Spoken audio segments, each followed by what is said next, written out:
Nag-share lang ako.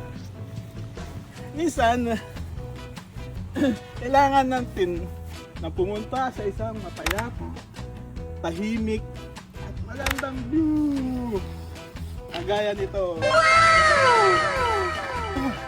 Dahil alam mo ba, ang mundo ay punong-puno ng problema. Alam ko marami kang problema. Problema sa pera, problema sa trabaho, problema sa asawa mong dragon. Bibili kami ng boxing gloves para magka-away kami ni Jenny. Suktukan na lang, wala nang salitaan. Daming dada kasi. Ganyan-ganyan ka. Pagka nakabila ko ng ganito, knock-out ka sa akin. Hindi, joke lang. Hindi ikaw. Kaya minsan, kailangan natin mag-recharge, mag-reconnect, o mag-muni-muni. Tingnan mo ang view, napakatahimik. Diba? Narinig ka?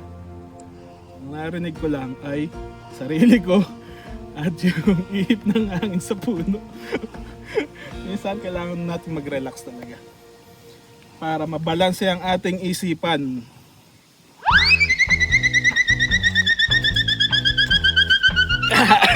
Kung ang Diyos nga nagpahinga sa ikapitong araw, tayo pa kayang mga hampas lupa lang. Kaya alam ko, deserve mo yan. Deserve mong magpahinga. Pero wag naman forever.